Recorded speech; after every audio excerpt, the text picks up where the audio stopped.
देखिए इन्वेस्टर्स फटाफट पैसा निकाल रहे हैं इंडिया से। मोदी प्रधानमंत्री हैं देश के, तो सोने के स्टॉक तो एकदम गिरने ही थे। चौथी बड़ी अर्थव्यवस्था बता देने से कोई बढ़ जाता है क्या? सर, क्या वास्तव में सोना खरीदना देश की अर्थव्यवस्था को नुकसान पहुंचा रहा है?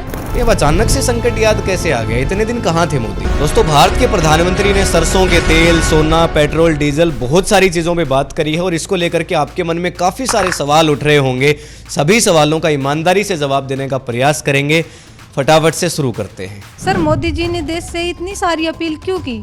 फॉरेन से लेके गोल्ड तक, क्या हम सच में आर्थिक संकट में हैं? देखिए, सवाल को दो हिस्सों में समझते हैं। पहला ग्लोबल क्राइसिस है और दूसरा हमारे देश की इंटरनल इकोनॉमी। जी। पूरी दुनिया इस समय क्राइसिस को फेस कर रही है। जिस तरह से ईरान, अमेरिका और इजराइल के बीच में युद्ध छिड़ा है और बहुत तरह की जो गंभीर स्थितियां बनी हुई हैं, उसके बीच भारत को 85% क्रूड ऑयल बाहर से खरीदना होता है जी। और उसके लिए डॉलर खर्च होता है। और दूसरी चीज ये है कि इंडिया की गवर्नमेंट पे एक प्रेशर बना हुआ है कि रुपये की जो कीमत है वो लगातार घटती जा रही है, गिर रहा है रुपया।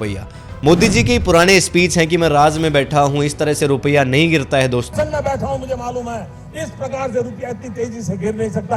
अरे ये नेपाल का रुपया नहीं गिरता है, बांग्लादेश की करेंसी नहीं गिरती है, पाकिस्तान की करेंसी नहीं गिरती, श्रीलंका की करेंसी नहीं गिरती। क्या कारण है? हिंदुस्तान का रुपया पतला होता जा रहा है। खैर, लेकिन आज वो चीजें हो रही हैं तो मोदी जी खुद इसको संभालने में नाकामयाब है। जी। तो देखा जाए तो प्रेशर दोनों तरफ से है, लेकिन गवर्नमेंट जब तक चुनाव हुए तब तक सारी चीजों को छुपाती रही और अचानक से फिर आकर के प्रधानमंत्री का इस तरह से लोगों को एड्रेस करना, वो फिर लोगों के मन में घर कर गया। अब लोग समझ नहीं पा रहे हैं कि अर्थव्यवस्था को बचाने के लिए स्टेप लिया जा रहा है या फिर ये कोई पैनिक सिग्नल है, यानी कि लोगों को भाई दर्द महसूस करना चाहिए। अब सर, क्या वास्तव में सोना खरीदना देश की अर्थव्यवस्था को नुकसान पहुंचा रहा है? वैसे भी आम आदमी इन्वेस्टमेंट और शादियों के लिए तो सोना खरीदता ही है। बिल्कुल, देखिए आप ठीक कह रहे हो कि इंडियन कल्चर की जब बात आती है तो यहाँ जो गोल्ड है वो केवल एक वस्तु नहीं है, वो हमारे लिए इमोशन का काम करता है। और शादियों के अंदर तो बहुत बढ़ चढ़ के सोना जो है उसका उपयोग करते हैं हम लोग, और आजकल तो इन्वेस्टमेंट के लिए भी आप बिल्कुल ठीक कहा। जी। लेकिन देखिए, देश के अंदर सोने की इतनी खादान तो है नहीं कि जो पूरी जनता की जरूरतों को पूरा कर सके। तो हमें ज्यादातर सोना बाहर से इंपोर्ट करना पड़ता है और उसके लिए हमें डॉलर खर्च करना है, रुपए में नहीं देते वो लोग सामान। जी। तो पहले से आप क्रूड ऑयल के लिए डॉलर दे रहे हो, फिर इसके लिए भी आपको डॉलर देना है और अर्थव्यवस्था की हालत वैसे ही खराब हुई पड़ी है। गवर्नमेंट ने पहले भी प्रयास किए हैं, एक्साइज ड्यूटी वगैरह बढ़ाई गई है, लेकिन फिर लोगों को फर्क ही नहीं पड़ रहा, भाई सोना खरीदे जा रहे हैं। तो इसीलिए सरकार हमेशा ही गोल्ड इंपोर्ट को एक कंसर्न की तरह देखती है। तो सर, फिर गोल्ड के बिजनेस से तो बहुत सारे लोग जुड़े हुए हैं, उनका क्या होगा? देखिए, यही तो सबसे बड़ी चिंता है देश के सामने। गोल्ड इंडस्ट्री के अंदर वास्तव में बहुत सारे वर्कर्स हैं, जैसे ज्वेलर्स हो गए, जी। आर्टिशियंस हैं, पुलिस वर्कर हैं, बंगाल और उड़ीसा के अंदर जो क्राफ्टमैन हैं वो काम करते हैं, छोटे रिटेलर्स हैं। अगर इस तरह अचानक लोगों ने गोल्ड खरीदना बंद कर दिया तो फिर इतने सारे जो लोग हैं उनका होगा क्या? जी। देश की अर्थव्यवस्था के लिए गोल्ड का इंपोर्ट दिक्कत करता है, लेकिन एम्प्लॉयमेंट के हिसाब से देखें तो गोल्ड सेक्टर अच्छी चीज है। जी। दोनों चीजों के बीच में सरकार पिस रही है, लेकिन फिर भी मोदी ने डरते हुए सही लोगों से डिमांड तो कर दी है। सर, अगर सारी चिंता गिरते हुए रुपये को लेकर है तो आखिर ये रुपया गिर क्यों रहा है? देखिए, रुपए गिरने के 4 बड़े कारण हैं। जी। पहला सबसे बड़ा कारण है ऑयल इंपोर्ट्स। जब भी क्रूड ऑयल महंगा होता है तो हमें ज्यादा डॉलर चुकाना है और रुपए की कीमत गिरेगी। जी। दूसरा सबसे बड़ा कारण है फॉरेन इन्वेस्टर्स। जब भी बाहर के लोग जो इन्वेस्ट करते हैं इंडिया में, अगर अपना पैसा निकाल लेते हैं तो रुपए की कीमत गिरती है। जी। तीसरा बड़ा कारण है अमेरिका की इकोनॉमी। जो यूएस फेडरल रिजर्व है उसने बहुत लंबे समय तक बहुत ज्यादा ब्याज वसूला और जिसके चलते इंडिया का जो रुपया है वो वापस जाने लगा यूएस की तरफ। जी। और चौथा सबसे बड़ा कारण है इंडिया का व्यापार। हम लोग इंपोर्ट ज्यादा चीजें कर रहे हैं और एक्सपोर्ट कम कर रहे हैं। अब अगर ओवरऑल देखा जाए तो गवर्नमेंट का फेलियर बहुत बड़ा है। हालांकि सारी चीजें गवर्नमेंट के हाथ में नहीं है, पर गवर्नमेंट का रोल बहुत बड़ा है। सर, क्या भारत सच में दुनिया की चौथी सबसे बड़ी अर्थव्यवस्था है?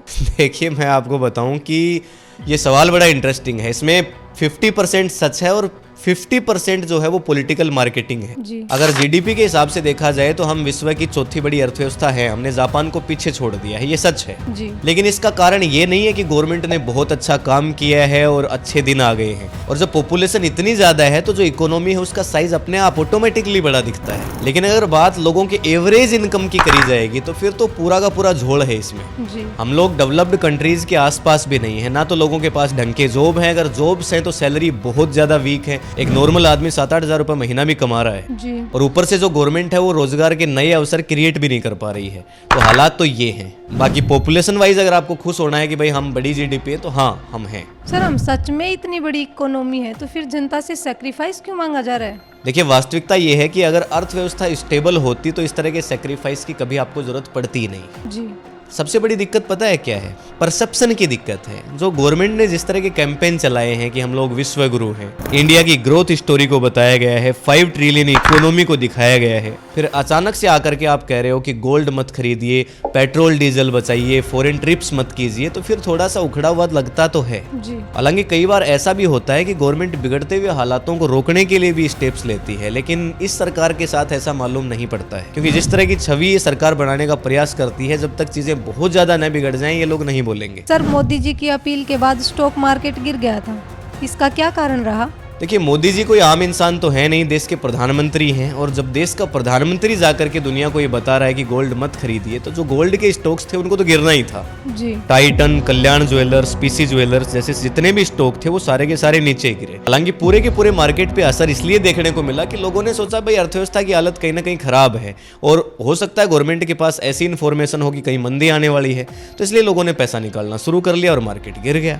जी। ऐसा नहीं है कि मोदी जी की स्पीच से मार्केट गिरा, लेकिन जो स्पीच थी उसने जो एंजाइटी और फियर था उसको थोड़ा ट्रिगर कर दिया, बस इतना था। हमको ये तय करना पड़ेगा कि साल भर तक कोई भी फंक्शन हो, कोई भी कार्यक्रम हो, हम सोने के गहने नहीं खरीदेंगे। सर आपने कहा था कि फॉरेन इन्वेस्टर इंडिया से रुपया निकाल रहे हैं, क्यों कर रहे हैं वो ऐसा? देखिए, बात ऐसी है कि जो फॉरेन इन्वेस्टर्स हैं वो इस तरह से काम नहीं करते कि भाई आप क्या करेंगे फिर हम उसको देखेंगे। वो बहुत ही ज्यादा प्रैक्टिकल होते हैं। फायदा मिल रहा है तो अच्छी बात है, अगर फायदा नहीं हो रहा है तो भाई हम लोग अपना पैसा निकालेंगे।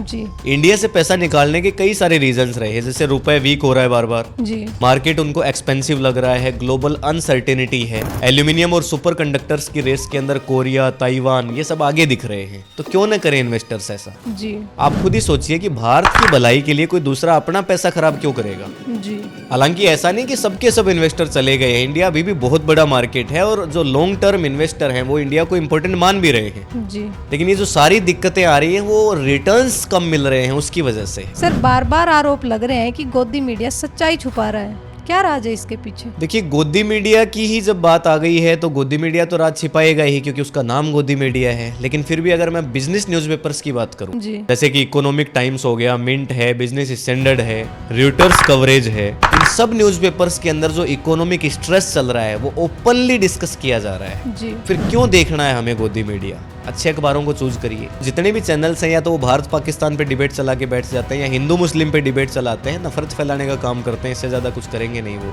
सर अगर इतना बड़ा क्राइसिस था तो लोग पूछ रहे हैं कि गवर्नमेंट ने पहले वार्निंग क्यों नहीं दी? कि गवर्नमेंट ने वार्निंग इसलिए नहीं दी क्योंकि भारत के अंदर चुनाव थे कई सारे स्टेट्स के अंदर। अगर ये वार्निंग पहले दी जाती तो सीधी सी बात है अपोजिशन इसको बहुत बड़ा मुद्दा बना देता। तो फिर केरला की बात हो, चाहे तमिलनाडु की बात हो, चाहे फिर वो बंगाल की बात हो, कि हर जगह गवर्नमेंट को नुकसान होता। जी। तो न केवल बीजेपी, चाहे किसी भी पार्टी की सरकार हो, इस तरह की हरकतें करने से हर पार्टी बचती है। मोदी जी ने ये भी संदेश दिया है कि धरती माँ को बचाना है। हाँ बिल्कुल, देखिए धरती माँ को बचाना है, और धरती माँ को बचाने का काम सरकार नहीं करेगी, ना ही निकोबार में करेगी सरकार, बाकी इंडिया के लोगों को ही करना पड़ेगा। बात यह है कि जो फर्टिलाइजर है उसको बनाने का जितना भी रॉ मटेरियल है वो बाहर से आता है, इंपोर्ट करना पड़ता है। जी। अगर किसी तरह सरकार रॉ मटेरियल मंगवा भी लेती है तो फर्टिलाइजर बहुत महंगे हो जाएंगे, और फिर किसान वैसे कहेगा कि भाई हमारे साथ ये क्या कर रहे हो। जी। इससे अच्छा ये है कि ऑर्गेनिक फार्मिंग का झांसा देकर के इस मुद्दे को ही खत्म कर दिया जाए, और फिर धरती माँ को तो वैसे भी बचाना ही है। जी। लेकिन ये चीज़ें आपने शॉर्ट टर्म में जैसी कही है, लॉन्ग टर्म में वैसे इम्पैक्ट नहीं डालेगी। इसके बहुत बड़े इम्पैक्ट आपको देखने को जरूर मिलेंगे आने वाले समय में, आप देख लेना। सर एक अंतिम सवाल, हमारी ऑडियंस भारत की अर्थव्यवस्था को स्ट्रॉन्ग समझे या वीक? देखिए, मैं इसके प्रो एंड कॉन्स दोनों आपको बता देता हूँ, फिर ऑडियंस खुद डिसाइड कर लेगी। जी। जो इंडिया की स्ट्रेंथ है वो बिल्कुल जेन्युइन है।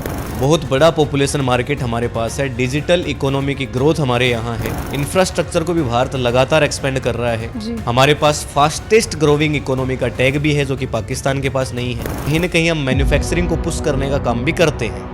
जी। लेकिन जो वीकनेस है उनको नकारा नहीं जा सकता, वो भी रियल है। हमारे यहाँ अनएम्प्लॉयमेंट है वो बहुत ज्यादा हाई है, प्रति व्यक्ति जो आय है पर कैपिटा इनकम वो बहुत ज्यादा लो है। भारत बहुत ज्यादा इंपोर्ट के ऊपर डिपेंड करता है, डिपेंडेंसी हमारे दूसरे कंट्रीज पे है। मैन्युफैक्चरिंग हमारे पास है लेकिन वो वीक है। इन दिनों भारत की फॉरेन पॉलिसी भी बहुत ज्यादा खराब हुई है। एल्यूमिनियम और सुपर कंडक्टर की रेस के अंदर हम बहुत ज्यादा पीछे हैं। रुपया गिरने का प्रेशर है और भारत के जो लोग हैं उनमें भी काफी ज्यादा असमानता है। कुछ लोग बहुत अमीर हैं और वो और अमीर होते जा रहे हैं और जो गरीब हैं वो बहुत गरीब होते जा रहे हैं। जी। दोनों चीजें साफ साफ ऑडियंस के सामने है, वो तय करे कि क्या है। तो सर होप करती हूँ कि ऑडियंस को कन्वर्जेशन पसंद आया होगा। बिल्कुल, मैं भी होप करता हूँ ऐसी ही।